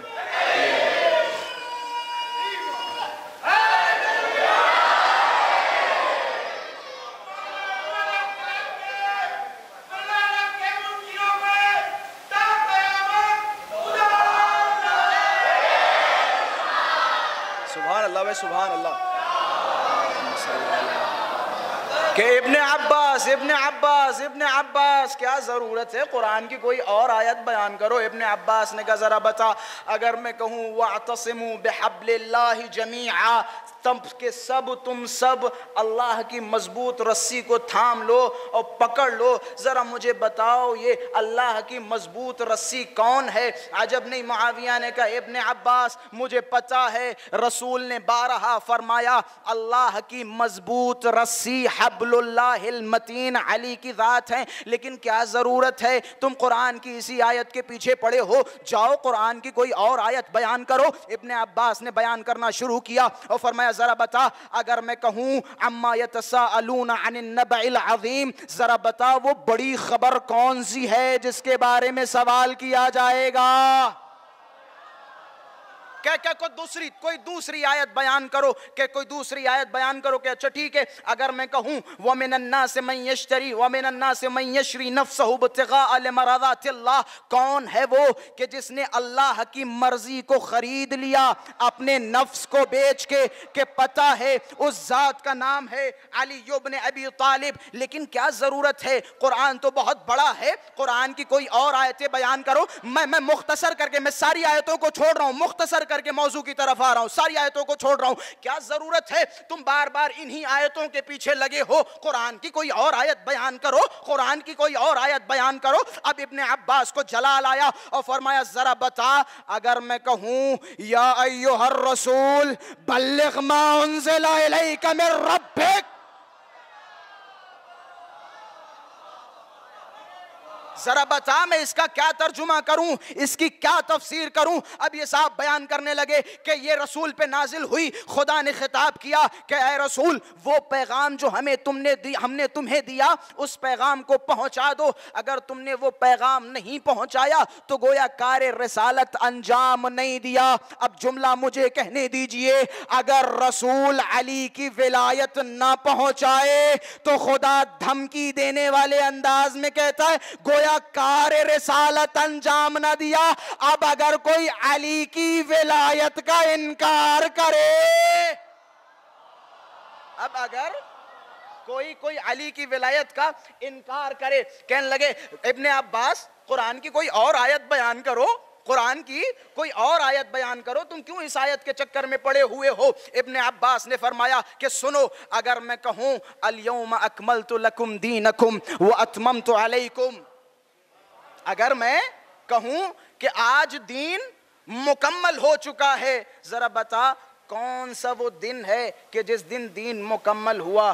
اب ان صاحب کو جلال آیا اور غیظ و غضب میں آنے کے بعد کہنے لگے کہ جب علی کی ولایت نازل ہوئی، خدا نے پیغام بھیجا، بھئی مائک چالو کر دیں، اب کوئی بات انشاءاللہ نہیں ہے، خدا نے پیغام بھیجا اور کہہ جاؤ آج ہم نے دین مکمل کر دیا۔ پتہ یہ چلتا ہے کہ دین تھا، نماز تھی، روزے تھے، حج تھا، زکوٰۃ تھی، لیکن جب تک ان تمام چیزوں میں علی کی ولایت شامل نہیں ہوئی، نہ دین مکمل تھا اور نہ خدا اس دین سے راضی تھا، اس دین سے راضی تھا۔ بس میں ختم کر رہا ہوں، بہت ساری آیتیں، بہت لمبا ہے، آپ لوگ تھک بھی جائیں گے۔ اب میں آخری الفاظ کی طرف، جب یہ تھک گئے، پریشان ہو گئے، عاجز آ گئے کہ ابن عباس تم کیوں ان آیتوں کے چکر میں پڑے ہو؟ تم بار بار کیوں ہر آیت علی کی شان میں بیان کر رہے ہو؟ ابن عباس نے ایک جملہ کہا، بس تاریخی جملہ آخر تک محسوس کیجئے گا۔ جب انہوں نے بار بار کہا نا کہ یہ آیت بیان کرو، دوسری آیت بیان کرو، تم بار بار علی کی شان میں آیتیں کیوں بیان کر رہے ہو؟ اب جیسے انہوں نے یہ کہا نا، ابن عباس کا تاریخی جملہ سنیے۔ ابن عباس نے خطاب کیا کہ کیوں تم مجھ سے بار بار کہہ رہا ہے کہ دوسری آیت بیان کر، دوسری آیت بیان کر، دوسری آیت بیان کر؟ تو خود قرآن کی کوئی ایسی آیت بیان کر جس میں علی نہ ہو۔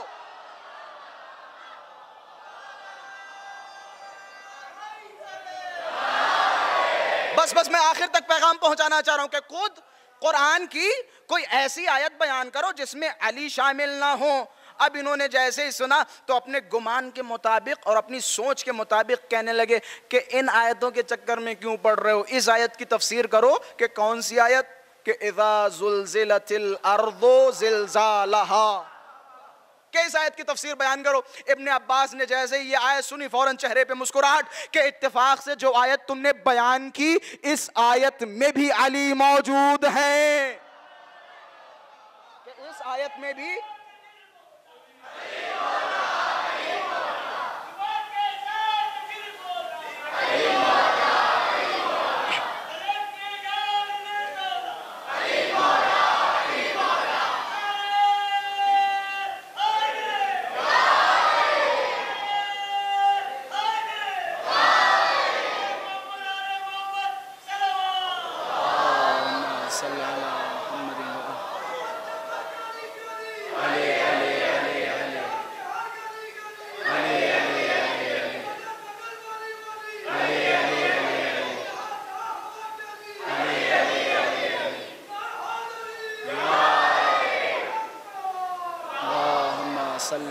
محمد کہ اپنے گمان کے مطابق جو بولنا ہو بولو. اب یہ صاحب بولنے لگے اذا زلزلت الارض زلزالہا. ابن عباس نے فرمایا اتفاق سے اس آیت میں بھی علی شامل ہے کہ وہاں تو قبول تھا, بستر رسالت پہ علی تھے, غدیر میں علی تھے, علی کی وجہ سے دین مکمل ہوا, ہر جگہ قبول ہے, مجھے منظور ہے. لیکن اس آیت میں علی کہاں سے آ گئے کہ اس آیت میں علی کہاں سے آ گئے؟ ابن عباس نے فرمایا کیا تجھے یاد نہیں مدینے میں بہت تگڑا زلزلہ آیا ہوا تھا, لوگ پریشان تھے, کوئی ادھر بھاگ رہا تھا, کوئی ادھر بھاگ رہا تھا, کوئی کسی کے دروازے پہ جا رہا تھا, کوئی کسی کے دروازے پہ جا رہا تھا. جب سارے دروازے بند ہو گئے, کہیں سے کوئی حل نہ ملا, تو لوگ دوڑتے ہوئے علی کے دروازے پہ آئے, ہاتھوں کو جوڑا کہ علی جان کچھ کیجئے, زلزلہ رکنے کا نام نہیں لے رہا, مدینے میں سب پریشان ہیں, مولا کریں تو کیا کریں.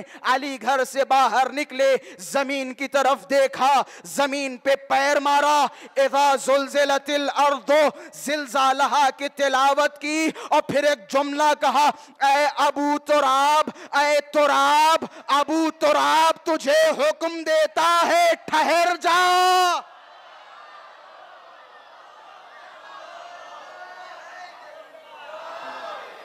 زمین پہ پیر مارا اور فرمایا اے تراب, ابو تراب تجھے حکم دیتا ہے ٹھہر جا.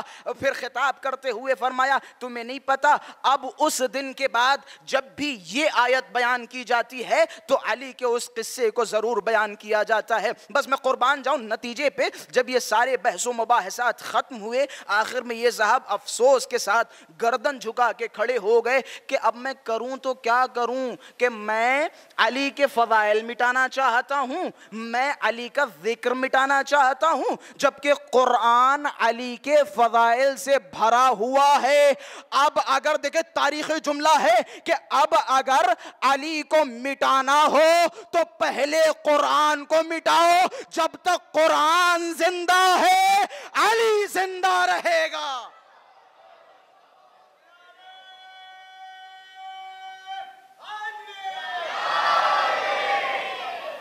جب تک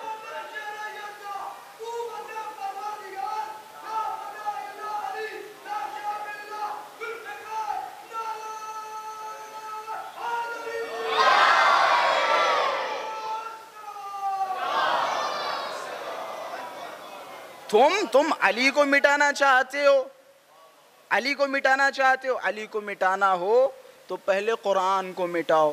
قرآن علی کے فضائل و مناقب سے بھرا ہوا ہے, کہاں کہاں سے علی کو مٹاؤ گے, کہاں کہاں سے علی کو مٹاؤ گے. ایک صلوات پڑھیں محمد والے محمد کی ذات پر.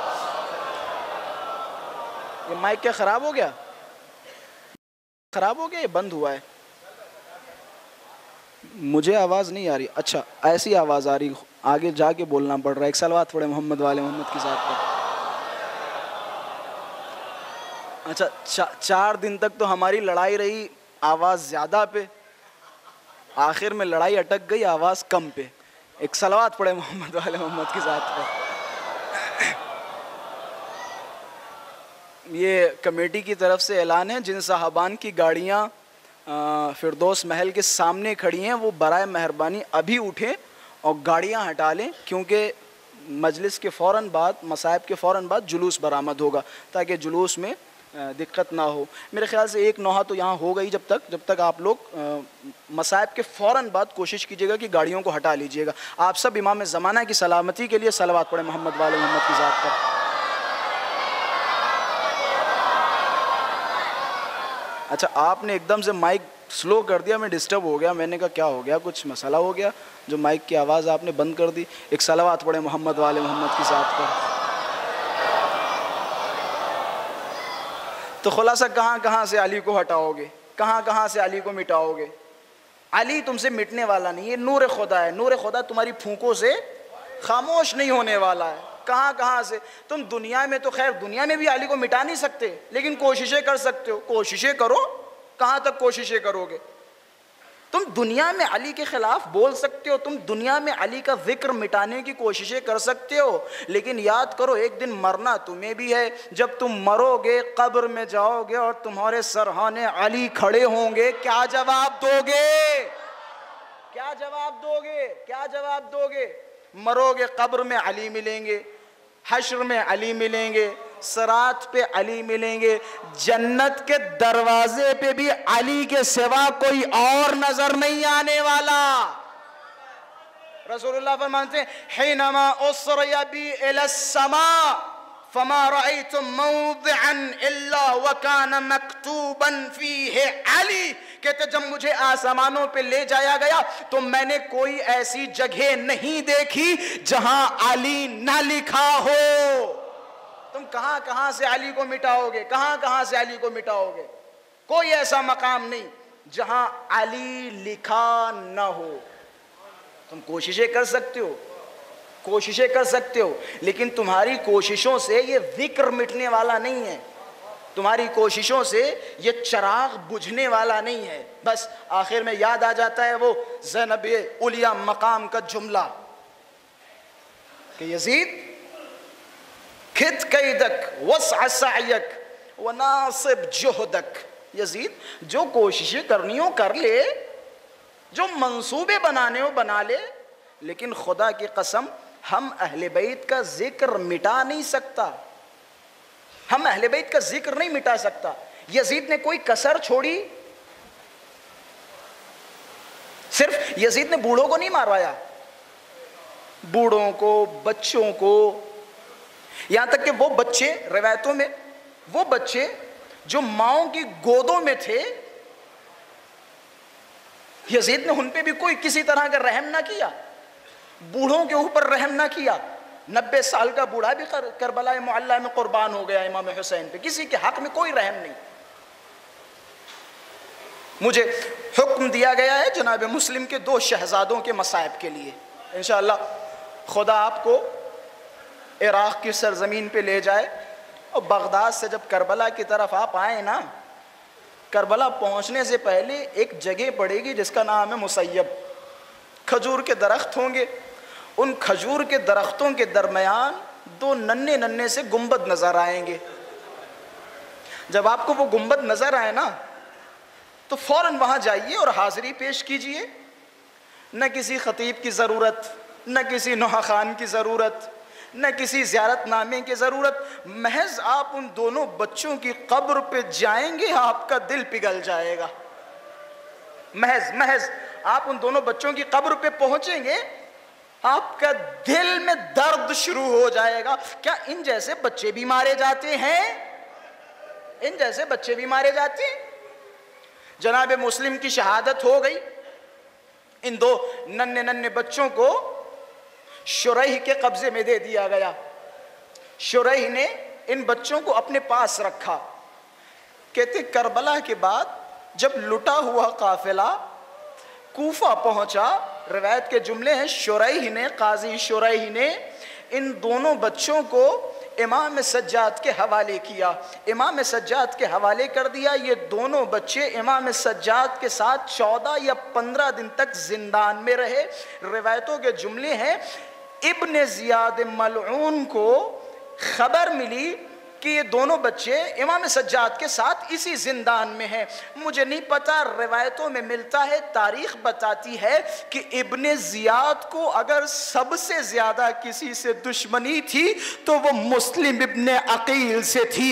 اب جیسے ابن زیاد کو خبر ملی کہ مسلم بن عقیل کے دونوں بچے بھی انہی اسیروں کے ساتھ ہیں، ابن زیاد نے حکم دیا کہ سارے اسیروں کو شام کی طرف روانہ کر دیا جائے، زندان سے رہا کر دیا جائے، لیکن مسلم کے 2 ننھے ننھے بچوں کو اس زندان سے رہا نہ کیا جائے۔ مقتل کے جملے ہیں کہ جب ان تمام اسیروں کو رہا کیا گیا، اب جب 2 مسلم کے بچوں کی باری آئی، نام پوچھا، دونوں نے نام بتایا، ایک نے محمد بتایا، ایک نے ابراہیم بتایا کہ میں مظلوم غریب مسلم بن عقیل اسماعیل کا بیٹا ہوں۔ بس جیسے یہ سنا اس زندان بان نے دونوں بچوں کے ہاتھوں کو پکڑا کہ تم ان کے ساتھ نہیں جا سکتے۔ امام نے اصرار کیا آخر کیا وجہ ہے؟ یہ دونوں بچے ہیں، انہیں میرے ساتھ چھوڑ دو۔ زندان کے نگہبان نے امام کی طرف خطاب کرتے ہوئے فرمایا کہ میں مجبور ہوں، ابن زیاد نے حکم دیا ہے کہ ان دونوں بچوں کو رہا نہ کیا جائے۔ بس عزادارو قافلہ چلا گیا، زینب چلی گئی، امام سجاد چلے گئے۔ جب تک امام سجاد تھے نا ان بچوں کو دلاسا دیا کرتے تھے، ان بچوں کو تسلی دیا کرتے تھے۔ پھر یہ بچے اپنی یتیمی کی طرف کیسے غور کرتے جبکہ سکینہ کو دیکھا کرتے تھے۔ جب انہیں اپنی یتیمی یاد آتی تھی نا تو سکینہ کے گال پہ لگتے ہوئے تماچے دیکھتے تھے، بیٹھ جاتے تھے اور کہتے تھے میری یتیمی کجا اور سکینہ کی یتیمی کجا۔ یہ صبر کرتے تھے، یہ صبر کرتے تھے، سکینہ کو دیکھتے تھے صبر کرتے تھے، سیدانیوں کو دیکھتے تھے صبر کرتے تھے۔ جب یہ ظالم سیدانیوں کے تازیانے لگاتے تھے تو یہ بچے صبر کرتے تھے۔ لیکن جب یہ اسیروں کا قافلہ چلا گیا اب یہ بچے تک و تنہا ہیں۔ روایتوں کے جملے ہیں کہ ان بچوں کے لیے صرف ایک وقت کھانا آیا کرتا تھا۔ بڑے بھائی نے چھوٹے بھائی سے کہا کہ بھیا دن میں صرف ایک بار کھانا نصیب ہوتا ہے، کیوں نہ ہم روزہ رکھیں، کیوں نہ ہم عبادت خدا میں مصروف ہو۔ ان دونوں بھائیوں نے دن میں روزہ رکھنا شروع کیا، شام میں مختصر سا کھانا ملا کرتا تھا۔ ایک دن روایتوں کے جملے 1 سال تک یہ دونوں مظلوم بچے، یہ دونوں ننھے بچے اسی قید خانے میں رہے۔ کہتے ایک دن یہ دونوں بچے اس زندان کے نگہبان کے پاس پہنچے۔ ارے کیا وہ انداز تھا مظلوم، کیا انداز تھا معصومانہ۔ دونوں بچے گھٹنوں کے بل بیٹھ گئے اور اشارہ کرتے ہوئے فرمایا کہ اے مشکور ذرا مجھے بتا کیا تم مدینہ جانتا ہے؟ کہ ہاں میں جانتا ہوں۔ کہ کیا مدینے میں رسول کو جانتا ہے؟ کہ ہاں میں جانتا ہوں، میں مسلمان ہوں، رسول ہمارا پیغمبر ہے، ہمارا نبی ہے۔ کیا تم علی کو جانتے ہو؟ کہ ہاں علی کو جانتا ہوں، علی میرا امام ہے، میرا مولا ہے۔ بچوں نے ہاتھوں کو جوڑا کہ کیا حسین کو جانتے ہو؟ مشکور نے جیسے ہی سنا آنکھوں سے آنسو نکلے کہ ہاں مظلوم کو جانتا ہوں۔ کہ پھر تو تم غریب کوفہ مسلم کو بھی جانتے ہوگے؟ کہ ہاں جانتا ہوں کہ میں محمد یہ ابراہیم اسی غریب مسلم کے بیٹے ہیں۔ اللہ اکبر، اللہ اکبر۔ کہ ہم دونوں بھائی اسی مظلوم مسلم کے بیٹے ہیں۔ اب زندان کے نگہبان نے جیسے یہ سنا کہ تم نے پہلے کیوں نہ بتایا، تم رسول کے خاندان سے ہو، علی کے خاندان سے ہو، حسین کے بھتیجے ہو۔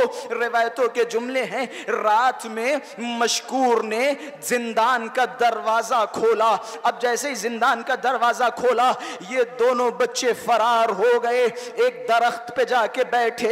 صبح نمودار ہوئی، عرب کی کچھ خواتین پانی لینے آئیں۔ انہوں نے جیسے ہی پانی بھرا تو درخت پہ 2 بچوں کو بیٹھا ہوا دیکھا۔